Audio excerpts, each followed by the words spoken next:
Өнөөдөр би та бүхэнд 1995 оны хавар Төв аймгийн Лүн суманд Кичи Чон алсан амжтад тохиолдсон аимшигт явдлын талаар ярьж өгөх болно. Өнөөдөр шинэ цагийн цээж өвчтэй баячууд хурдан унаа. Галт зэвсэг авшиглан. Чон агнах нь бид хаваа гайхуулах. Бас чиг цусан дулаарсан маньяк зандаа ханамж авах таатай ажил нь болж хуурсан билээ. Үүнийг ихийнхэн хөөргөдөг бөгөөд Чон агнах химэртэйч гэх юм уу?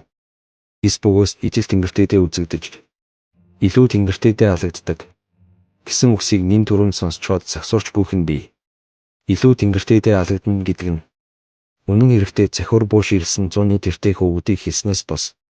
Нислэг тэрэг болон жип машинаар өдөржин илдэж давхиад бахардаж унсан хойно автоматар шүршдгийг хийлдэггүй байх. Юутач энэ бүхнийг түр хойшин тавиад нэгэн болсон явдлыг өгүүлье. 1995 оны хавар Төв аймгийн Лүн сумын орчинд улаан өнгийн Nissan Patrol машинтай явж байсан хүмүүсийн халз өмнө. Нэгэн Кичи Чон таарчээ. Нэгэн дууг явдлаас хойш хэтэрхий гэмээр эмгэнэлт явдлууд. Шил шилээ даран гарсан учраас уг хүмүүсийн нэр хаягийг нууцлан үлдээхээр шийдлээ. Уг машинтай нөхдүүд суваагнаж сүүлийг нь авах зорилготой явсан бөгөөд автомат буугаар зэвсгэлсэн байжээ. Чон харангуутаа л хөөсөн юм байх. Цонхороо хідэнтэй шүрсэн авч унсангүй. Дарга барахтаа нэгэн жижигхэн уулыг хідэн цагийн турш тойруулж илцээр байгаад бахардуулан унгаж орхижээ. Уг Кичи Чон хөөгдөж явахдаа гулгаж явсан гэдэг.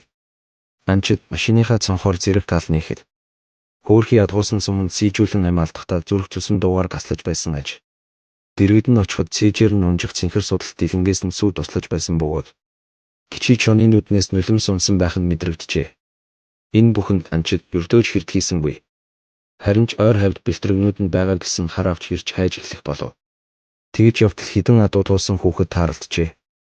Машинтай хүмүүс ч хүүд чихэр боохон өксөр ойр хавьд Чоны үр бие эсхийг нь асуухад уржигдар нэг азарган Чон энэ хавьяас алагдсан. Саяын жижиг ууланд нэг агуу байдаг юм гэсээр газарчилж өгчээ. Үнэхээр ч Кичи Чон бодолж ухсан газраас 100-аад метрийн зайтай нэгэн нууцлаг агуу байх нь тэр. Уг агууд нүдэ нэгээгүй 4 бэлтрэг байсан бөгөөд жиптэй хүмүүс тийжэн гэсээр нийслэл рүү авч тайхав. Гэвч ихийг нь хөнөөж үрнээс нь бэлтрэг суусан хүмүүс гэртээ очих тавилангүй байжээ. Тэд 22-ын товчооны ойролцоох шархуугийн дөрөлж уруудан хот руу орж яваад замын ашлага руу машинтайгаа нийсэн дөрвөлээ аим өргөдөжээ. Хачирхалтай нь замын машин зогсож түргэн ин тэр болоход нүдэ нэгээгүй бэлтрэгнүүд гаслан гангалтаж байсан гэдэг. Их Чонын гисгээс ингэж дуусчихаагүй юм. Кичиг буудсан боосын 2 хүүхэд нь ойр мөхөн өнгөрсөн бөгөөд жолооч залуугийнх нь ах мөн л тэр хавьд автослаар ууд болжээ. Ер нь Чонноос болсон эмгэнэлт явдал ганц энэ ч биш бөгөөд 1960-аад оны үед хавханд орсон Чоныг амдаар нь өвчөөд голомтоороо сүрсэн. Баарай гихч гэрийн түүхч бас бий.